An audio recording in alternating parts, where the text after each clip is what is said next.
welcome. My name is Tracy Cook, and this is a podcast series, Victim to Victory. This series gives a voice to those that have overcome obstacles in all forms, that dare greatly to share their real stories. Amazing humans like our upcoming guest that has seen hope and risen above those adversities to become victorious, that now are the visionaries of tomorrow, that go on to support and inspire others to do the same. And please subscribe and comment to share out all of these impactful podcasts. We have a very special guest with us today, Leung from China. Welcome. Nice to meet you all. I'm here. My name is Aaron, and I'm very grateful to be on this podcast today. We're How's your very day? excited.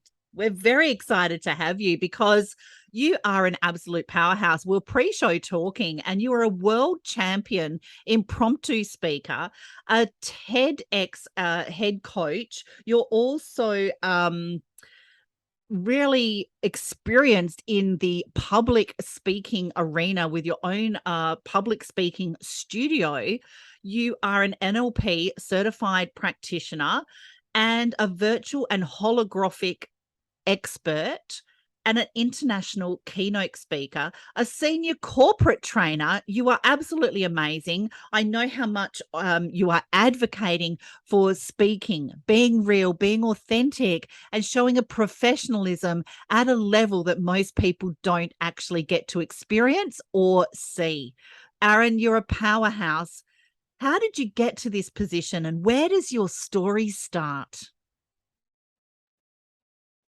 If I have to trace back to where I was born, no, just kidding. But I mean, I'm just thinking about where should I start from. I start from the age of 4. Then maybe it's a nice start there. So I was born in Hong Kong, and then during the time I was sent to other places to study. I was sent to different places, including Singapore, Australia, Europe, and in UK, whereby I was studying there for quite some time. I think one of the most challenging aspects that kind of grind me into death is that I was wandering on the streets. I had experience once when I was very young. I was wandering on the streets because I was trying to be alive. I want to explore the world out there. But I was really young. I don't know how to communicate with different people.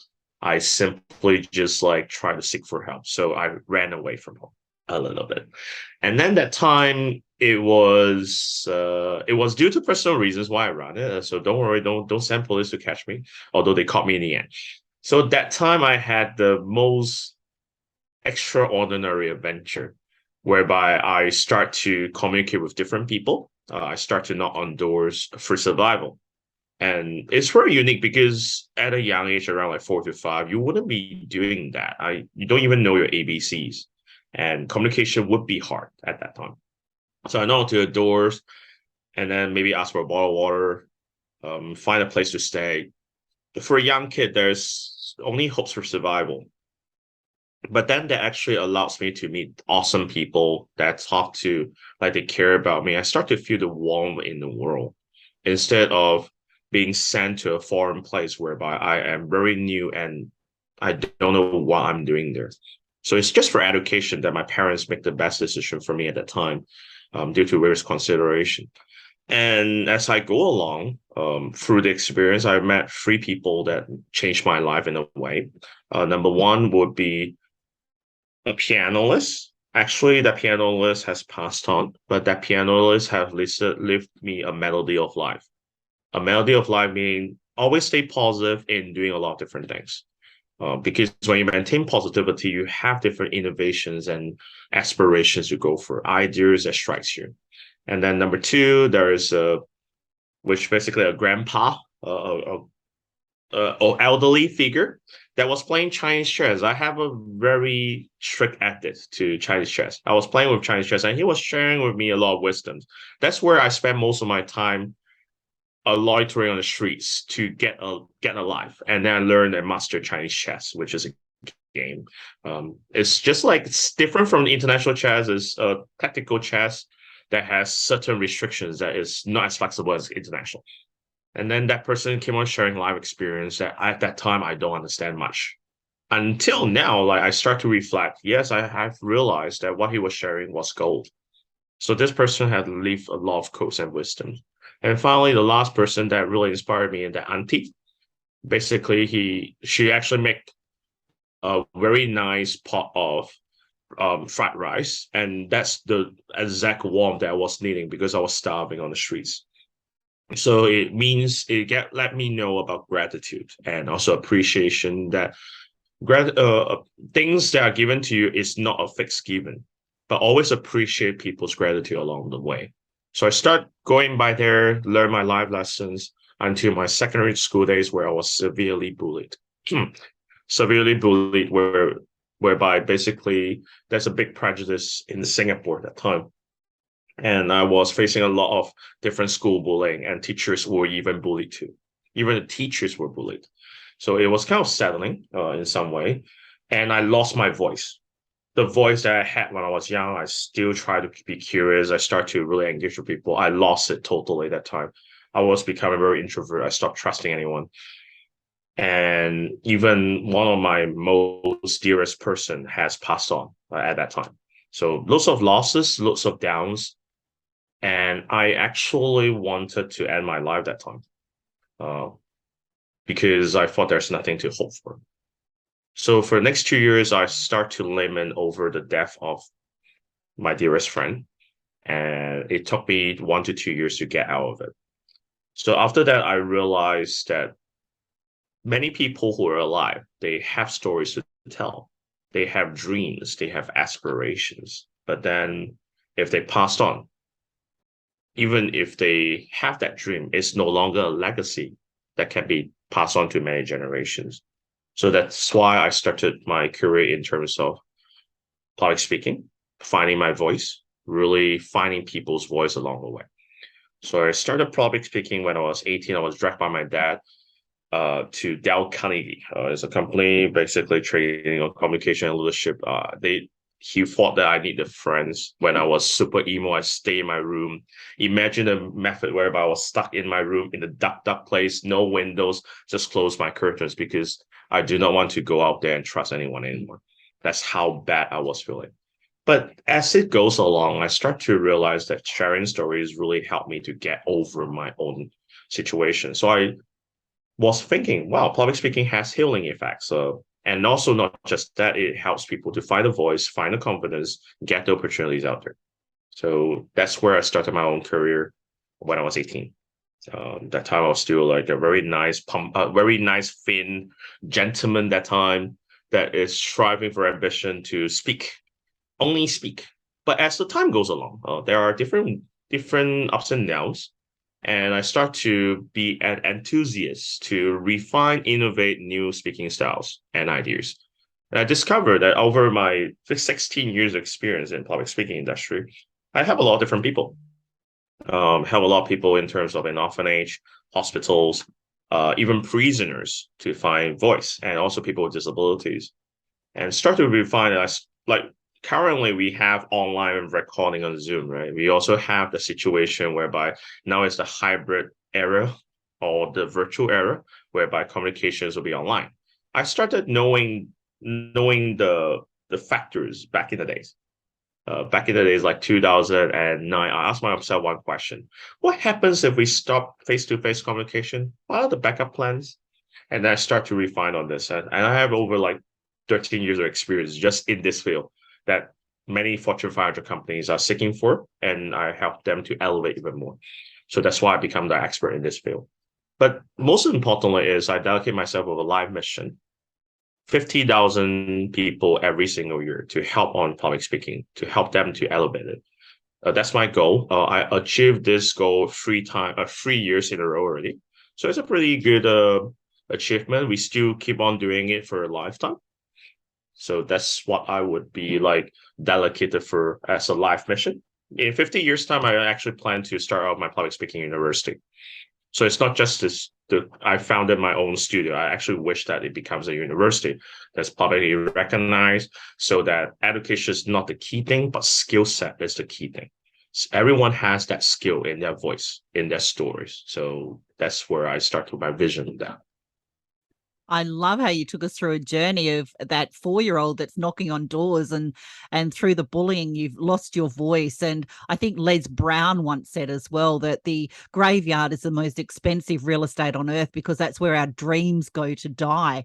So if we don't find our voice and we don't stand up for what we believe in, if we don't show people who we are beyond a sale, if we don't actually live our own true authentic life and have that connection with other people through our voice and through our stories, then we're just robots living day to day. So I'm so glad you took us through that journey, Aaron, because that's just such a insightful view of how finding your voice can empower you. And like you said, 50,000 people for the last 3 years. Wow, that is just absolutely a credit to your dedication, your mission and your passion to be able to serve people at just such a higher purpose as well.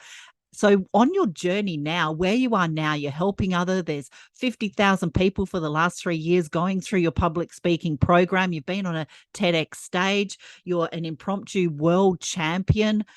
Where does that leave you now in your journey? I think it leads me to keep on striving new ideas. I mean, even if you win the championship, it's still a starting point. Because it's just like you're born in this world, you have so many things to learn. If we stop learning, we stop growing. So at this stage, although I'm like a Fortune 500 company trainer, and I also train all ages from 4 years old all the way to 96 years old, I still do train because it actually helped me to refine my process in terms of cross-cultural communication. I learned different cultures and stories. It's just like sitting at home. No, just kidding. But currently, it's like stuck at home, right? Or stuck at the workplace. You cannot travel around the world, but you get to know stories and wisdoms from all different people. You're getting years of knowledge just from telling their stories. It's a learning process too. Not just cultural wise. I also learned how to talk with the younger generations. Even my sister has around 11 years difference. Sometimes I feel that I can't communicate effectively with her. Like, what are the newest programs? Application, Instagram, what? Facebooks are for old people? But like, there are different things that happens there. There are many different things that I got to learn. I do not want to end up in my life whereby, as the saying in Asian goes, that when you go older, it becomes like when I start on the stage whereby I imagine myself 70 years old, and I do not want to be the person that's like, what is this technology? I do not know what to do with it. I want to be on a constant note of learning so that I can be prepared and get involved in chatting with all generations. And that's one thing that I thought about, even when you won the top, which is you thought is the height of the things. It's only what you presume to be the height. There are so many things even higher than this. If you stop here, that's the limit that you can go. So I always keep on improving on it. So even nowadays, I still try to refine what sort of ways can I do with impromptu, and then refine into different ways, like enhance my skills in improvisation, whereby impromptu with different scripts and stuff like that, but also can be ad hoc. So it's like refining different skills so that I can be much more tangible. I'm like, for example, I'm not a good joker. I don't like to make jokes, and this has been my biggest weakness in my whole public speaking. I mean, like, I can do any public speaking trainings, but in terms of humor, I know I'm not a humorous person. I definitely don't like to even make people laugh because I can't even laugh myself sometimes. So the thing is, when you have your weakness, it's time to refine it even more. So there's so many things to learn, and even corporate training skills, there are always new things that are out there. Every few months, there's something new. There's something new improved. It matches the standards in the global industry. So that's where we can keep on refining. So I'm at the stage of still learning, still growing.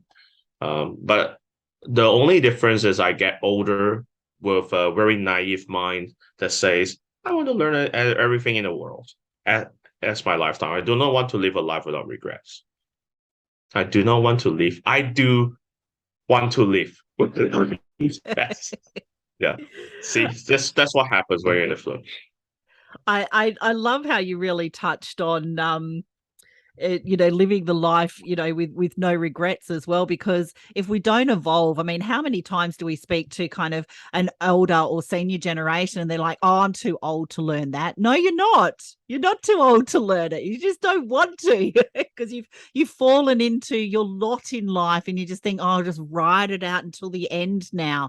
And you never stop learning. I mean, I'm in my mid-50s and I'm still excited learning about the metaverse and things like that now. And we were talking pre-show about virtual reality and things like that. And it's just mind-boggling that with our lived experiences, like your story and many other people's stories and many people that are on your stages that you're training and corporations that you're training of all ages, that they've got these stories, and when we put that out there to the world, we're not only unlocking someone's prison at times, but we're also really encouraging people to live their potential as well.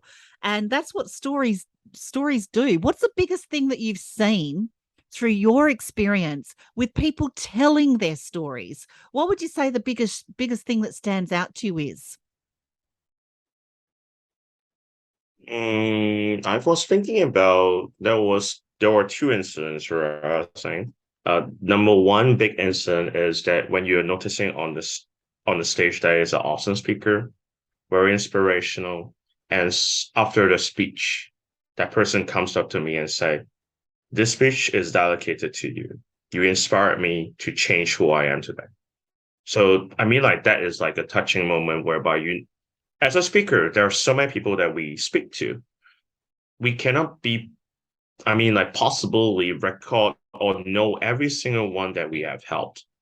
I mean, if you have a good memory, that's good. But for me, my brain is going downhill. I can't remember every single one that helped.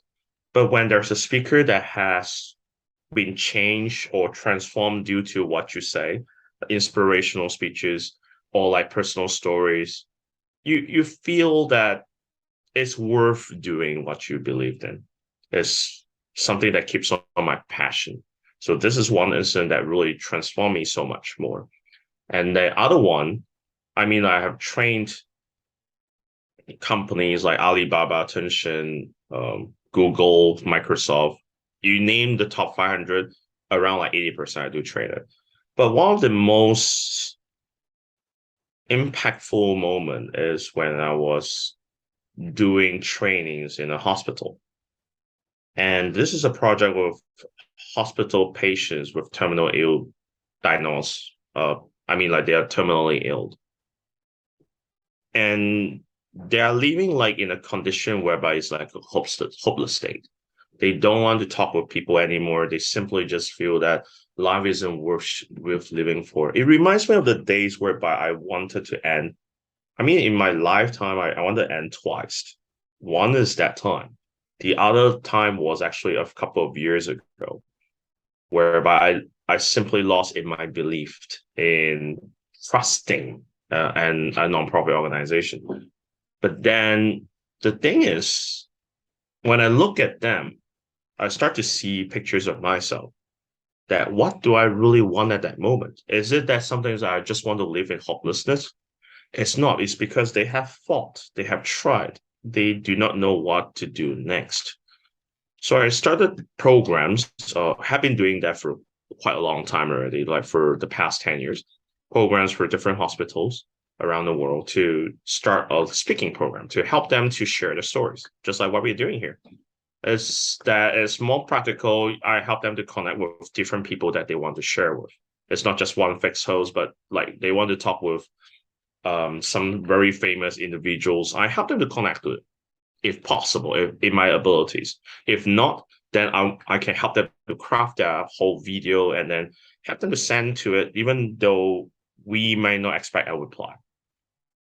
So when they are speaking and sharing the stories, I even create different places whereby they can share the stuff, they can share with other patients along the way. And I start to see changes in their eyes filled with sparkles, energy. I start to see them changing for the better. And some, amazingly, has improved on their health conditions. which is not explained by science. So I mean, that's the second thing that has kind of transformed my whole understanding about what public speaking can do. It's not just a tool to speak. It's not just a tool to hail yourself. It's also something that you can make an impact to others and change your mindset along the way. So that really makes me so much relieved when I see some people who are being diagnosed or labeled with a terminally ill label there, and they recover from it. And to me, that's like the biggest gift there. Oh, 100%. That's just so touching. And especially going into hospitals where they just don't feel like talking somebody, but every story has merit, every story is worthy, and everybody can help somebody else through the power of stories as well. And what kind of message would you like to leave the audience on today? Think the key thing that I want to offer to the audience is that always believe in your voice and connect with it. Sometimes there's an even basic exercise that many of us will be hesitant to do, is to record your voice and listen back. It seems like a very simple exercise, but most of them are actually worried about the latter, which is listening to the voice. Sometimes because we didn't really connect with our voice or believe in it, and that's why it's not out. Believe in what you say. Believe in what you can hear and share. Once you believe in that to connect the world with your voice, you are actually affecting things around you. Even if it's not your purest intention just to start off a revolution to change things, but at least people will hear you. You never know. They might be the next person that will approach you and have a deep conversation with you. So always believe in your voice, no matter what people say. Hey, don't share it. I don't like what you say. Share it in a different way that may make people feel connected, understandable. People are not meant to shut people's voice. It's because our voice are presented in a different way that is perceived to be self-defensive and stuff. So when I say believe in your voice, it's also about how your voice sounds like and how you can refine it to be a better one. Just like stories. Believe in the stories and voices within yourself. Share it. And I'm sure, just like not just TED, which I'm working for the past 5 years in coaching, it's about how it is meant to spread it out around the world. Whenever they hear it, they feel inspired. Even if they don't feel inspired, at least you try your voice connecting to them. So, yeah. So that's the message I want to leave you. I love that. And even if it's just having a conversation with your mum or your dad or your brother or your sister, your auntie, your uncle, just that one person that you want to be able to have a conversation with, not necessarily change the world, but maybe it's a conversation, that's going to break bonds or mend bonds as well. I love that, Aaron. That is just such a powerful insight into the speaking world, into your story. And thank you for being so brave to share your story as well. You're so appreciated in the Victim to Victory community. We'll definitely be sharing where to connect with Aaron. If you're thinking of public speaking, if you're needing a mentor or you need some guidance as well, please connect with Aaron. His links will be shared here as well. And you can find the Victim to Victory podcast on YouTube, Spotify, and Apple. And if you got value from today, which I know you did because Aaron is amazing, please subscribe and comment and share. And don't forget about the Launch Brand and Market podcast course in the show notes as well. Let me leave you with a message and a big thank you to Aaron here today on Victim to Victory of wear your story like a superhero cape and not an anchor. Appreciate you, Aaron. We'll see you on the next episode.